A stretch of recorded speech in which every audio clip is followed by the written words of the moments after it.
Assalamualaikum warahmatullahi wabarakatuh. Perkenalkan, kami dari kelompok 1 akan menyampaikan hasil diskusi kami. Sebelum itu, izinkan saya memperkenalkan anggota kelompok saya. Yang pertama ada Merianti, yang kedua ada Reski Febriani, yang ketiga ada Perdana Putra Alfian, dan terakhir saya sendiri, Elna Selita Wahyuni. Pada bagian pertama, indikasi struktur obligasi dan sukuk mudharabah. Penerbit PT Sarana Multi Infrastruktur atau Persero. Nama instrumen obligasi infrastruktur berwawasan lingkungan atau Green Bond berkelanjutan 1 Sarana Multi Infrastruktur tahap 1 tahun 2018. Sukuk mudharabah berkelanjutan 1 Sarana Multi Infrastruktur tahap 1 tahun 2018. Target dana PUB sebanyak 3 triliun rupiah, obligasi 3 triliun rupiah untuk sukuk mudharabah. Selanjutnya, nilai emisi tahap 1 sebanyak-banyaknya sebesar 1 triliun rupiah dan sebesar 1 triliun rupiah untuk sukuk mudharabah. Selanjutnya, tenor seri A 3 tahun, seri B 5 tahun. Kisaran kupon dan ekuivalen imbal hasil seri A 3 tahun sekitar 14,31% sampai 7,55%, seri B 5 tahun sekitar 6,96% sampai 7,80%. Adapun indikasi rating AAA dan AAA syariah. Pembayaran kupon triwulan atau 3 bulanan. Jaminan suku mudharabah ini tidak dijamin dengan suatu jaminan khusus, namun dijamin dengan seluruh harta kekayaan perseroan, baik barang bergerak maupun barang tidak bergerak, baik yang telah ada maupun yang akan di kemudian hari sesuai dengan ketentuan dalam pasal 1131 dan pasal 132. Adapun rencana penggunaan dana yang diperoleh dari penawaran umum Green Bond setelah dikurangi dengan biaya-biaya emisi, seluruhnya akan digunakan untuk pembiayaan maupun pembiayaan kembali kegiatan proyek-proyek infrastruktur dalam kategori KUBL, yaitu proyek-proyek infrastruktur untuk negeri terbarukan, efisiensi energi, pencegahan dan pengendalian polusi, pengelola sumber daya alam hayati dan penggunaan lahan yang berkelanjutan, transportasi ramah lingkungan, penggunaan air dan air limbah yang berkelanjutan. Dana yang diperoleh dari penawaran umum suku mudharabah setelah dikurangi dengan biaya-biaya emisi, seluruhnya akan digunakan sekitar 89% untuk penyaluran pembiayaan syariah melalui unit usaha syariah perseroan, sekitar 10% untuk investasi syariah oleh perseroan, serta 1% untuk kegiatan jasa konsultasi dan penyiaran proyek oleh perseroan. Selanjutnya, agen pembayaran PT Kustodian Central Efek Indonesia atau disingkat KSEI, konsultan hukum Soemarjono Herman dan rekan, wali amanat PT Bank Mandiri Persero Tbk, notaris Insinyur Nanete Cahyani Handani Adiwarsito SH. Selanjutnya, riwayat singkat perseroan. Perseroan adalah badan usaha milik negara atau BUMN yang didirikan dengan nama perusahaan perseroan atau PT Sarana Multi Infrastruktur atau disingkat PT Sarana Multi Infrastruktur Persero, berkedudukan di Jakarta Pusat berdasarkan Akte Pendirian nomor 17 tanggal 26 Februari 2019 yang dibuat di hadapan Lolani Kurniati Irdam Idros SH LLM, notaris di Jakarta, telah mendapatkan pengesahan dari Menteri Hukum dan Hak Asasi Manusia Republik Indonesia berdasarkan surat keputusan nomor AHU 09067 AH 0101 tahun 2009 tanggal 24 Maret 2009. Selanjutnya akan dilanjutkan oleh Saudari Merianti. Kegiatan usaha perseroan PT Sarana Multi Infrastruktur Persero adalah sebuah badan usaha milik negara Indonesia yang bergerak di bidang pembiayaan infrastruktur. Dalam menjalankan perannya dan mengembangkan bisnisnya, PTSM memiliki 3 pilar bisnis, yaitu pertama, pembiayaan dan investasi, kedua, jasa konsultasi, dan ketiga, pengembangan proyek. Pilar 1, pembiayaan dan investasi. Ada pembiayaan komersial dan berkelanjutan seperti senior loan, junior loan, mezzanine, cash delivery support, dana talang atau bridging loan, penyertaan modal atau equity investment, arrangers dan underwriter, credit exchangement, standby financing, pengelolaan dan penerusan dana atau funds management.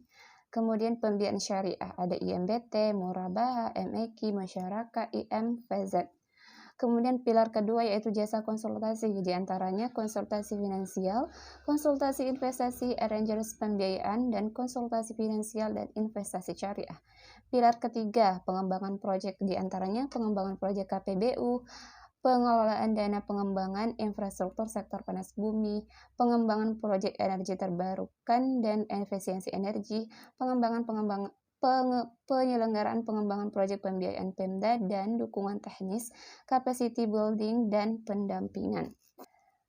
Bagi pengeluaran modal, total pembiayaan yang diberikan oleh perseroan tercatat sebesar Rp33,3 triliun pada tanggal 31 Desember 2017, meningkat 2,07% dibandingkan total pembiayaan yang disalurkan pada tanggal 31 Desember 2017 dengan total pembiayaan perseroan sebesar Rp32,2 triliun dan meningkat sebesar 65,66% dibandingkan total pembiayaan pada 31 Desember 2015 yang sebesar Rp19,8 triliun.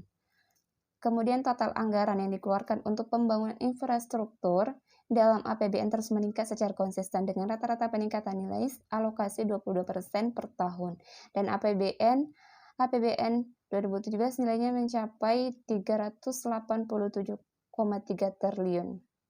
Sampai dengan Desember 2017, perseroan telah menyalurkan pembiayaan bagi proyek infrastruktur strategis di Indonesia. Hingga Desember 2017, perseroan dapat menciptakan multiplier effect sebesar 5,3 kali dengan total nilai proyek yang mendapatkan pembiayaan dari perseroan sebesar Rp421,59 triliun. Rasio ini menunjukkan bahwa perseroan telah berhasil menjalankan mandatnya sebagai katalis dalam percepatan pembangunan infrastruktur di Indonesia. Ini bagian ketiga, investment update. PT Jasa Marga Pandaan Malang pada tanggal 20 Juni 2016 perusahaan melakukan investasi saham pada PT Jasa Marga Pandaan Malang sebesar Rp3.600.000.000 dengan presentasi kepemilikan saham sebesar 5% yang diklasifikasikan sebagai tersedia untuk dijual atau AFS. Pada tanggal 28 Desember 2016, perusahaan melakukan penambahan investasi saham sebesar 500 juta yang dicatat sebagai bagian dari aset lain bersih pada tanggal 31 Desember 2016, pada tanggal 20 April 2017, 30 Juni 2017, dan 13 Desember 2017. Perusahaan melakukan penambahan investasi saham pada PT Jasa Marga Pandaan Malang masing-masing sebesar Rp9.300.000.000, Rp6.260.000.000, dan Rp15.199.000.000, sehingga jumlah penyertaan perusahaan pada PT Jasa Marga Pandaan Malang per 31 Desember 2017 menjadi sebesar Rp34.849.000.000 dengan nilai wajar Rp43.570.505.000 yang dihitung oleh perusahaan sebagai penilai independen. Kemudian perusahaan kedua yaitu PT Waksita Toll Road atau WTR. Pada tanggal 16 Februari 2017, perusahaan melakukan investasi saham pada PT Waksita Toll Road sebesar Rp1.499.990.078.908 pada tanggal 3 Mei 2017, perusahaan melakukan penambahan investasi saham di WTR sebesar Rp245.904.416.208 sehingga jumlah penyertaan per 31 Desember 2017 adalah Rp1.749.903.495.116 dengan nilai wajar sebesar Rp2.448.070.315.610 yang dihitung oleh perusahaan penilai independen menggunakan informasi laporan keuangan performa tanggal 31 Desember 2017. Persentase kepemilikan saham perusahaan di WTR sebesar 10,67% dengan diklasifikasikan sebagai tersedia untuk dijual. Faktor risiko. Berikut adalah risiko material yang disusun berdasarkan bobot risiko dan dimulai dari risiko utama yang dihadapi perseroan dalam menjalankan kegiatan usahanya yang dapat mempengaruhi kinerja maupun harga green bonds dan suku mudharabah perseroan baik secara langsung maupun tidak langsung. Yang pertama, risiko utama yang mempunyai berpengaruh signifikan terhadap kelangsungan usaha perseroan, seperti risiko kredit. Yang kedua, risiko usaha yang bersifat material, baik secara langsung maupun tidak langsung, yang dapat mempengaruhi hasil usaha dan kondisi keuangan perseroan, seperti risiko reputasi, risiko strategis, risiko operasional, risiko pasar, risiko likuiditas, risiko investasi atau aksi korporasi, risiko lingkungan dan sosial, risiko perubahan teknologi. Yang ketiga, risiko umum, seperti risiko kondisi perekonomian, risiko hukum, risiko kepatuhan terhadap peraturan perundang-undangan yang berlaku terkait di bidang usaha perseroan. Yang keempat, risiko investasi bagi investor pemegang green bonds dan sukuk mudharabah. Risiko tidak likuidnya green bonds dan sukuk mudharabah yang ditawarkan dalam penawaran umum, yang antara lain disebabkan karena tujuan pembelian green bonds dan sukuk mudharabah sebagai investasi jangka panjang. Risiko gagal bayar yang disebabkan kegagalan dari perseroan untuk melakukan pembayaran bunga atau pendapatan bagi hasil serta hutang pokok atau dana sukuk mudharabah pada waktu yang telah ditetapkan, atau kegagalan perseroan untuk memenuhi ketentuan lain yang ditetapkan dalam kontrak green bonds dan sukuk mudharabah yang merupakan dampak dari memburuknya kinerja dan perkembangan usaha perseroan. F. Indikasi jadwal.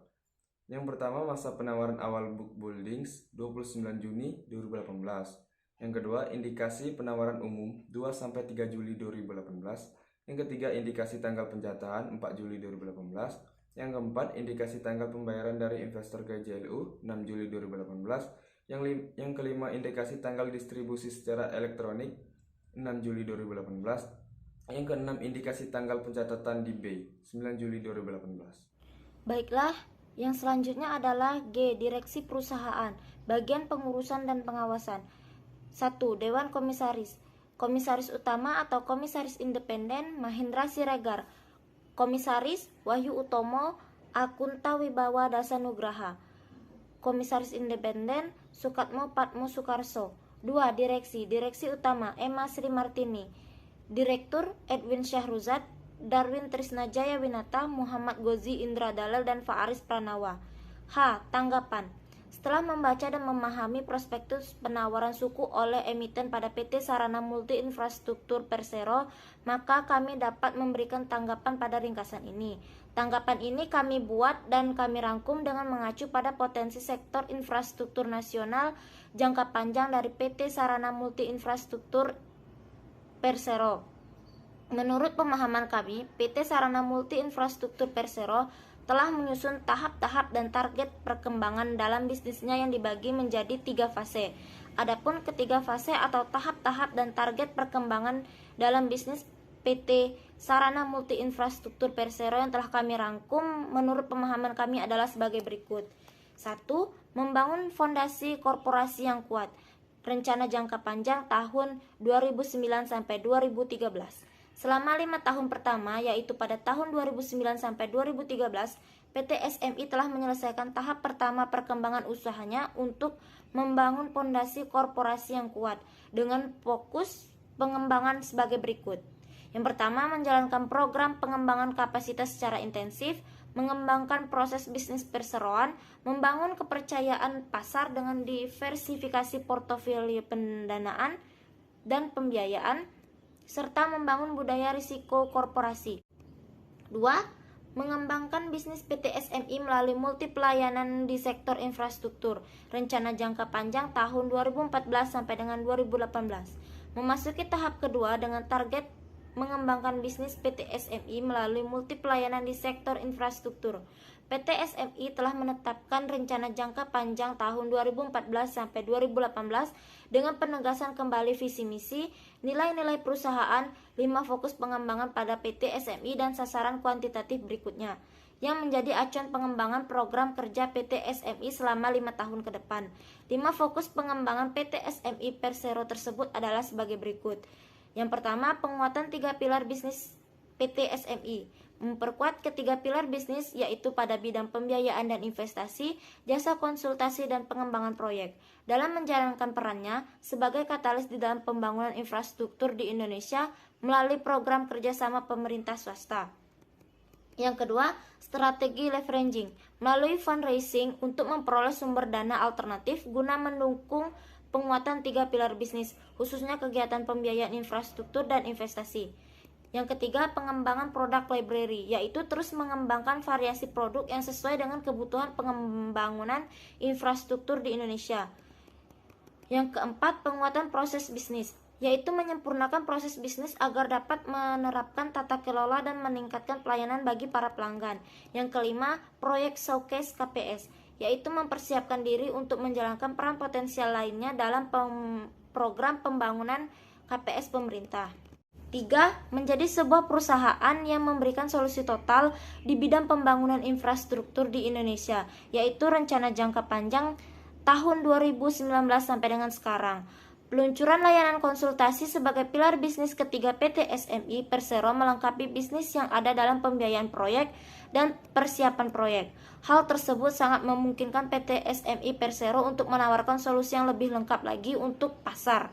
PT SMI juga telah menerima penghargaan, yaitu pada tingkat nasional dengan peringkat jangka panjang dari AAIDN dengan outlook stabil dari Fitch Ratings. Hal tersebut menjadikan sebuah bukti telah adanya rasa kepercayaan masyarakat atau konsumen pasar kepada pihak PT SMI dan prospektus pada sektor pembangunan infrastruktur di Indonesia. Baiklah, Bapak dan teman-teman sekalian, demikianlah hasil presentasi ringkasan dari prospektus PT Sarana Multi Infrastruktur Persero, mata kuliah manajemen obligasi syariah yang telah kami buat dan kami rangkum dalam video ini. Kami menyadari dalam ringkasan dan video yang kami buat ini masih terdapat banyak kekurangan. Oleh karena itu, kami sangat mengharapkan kritik dan saran yang membangun dari Bapak dan teman-teman sekalian. Jika terdapat kesalahan, harap dimaklumi. Lebih dan kurangnya, kami mohon maaf dan kami akhiri dengan wassalamualaikum warahmatullahi wabarakatuh.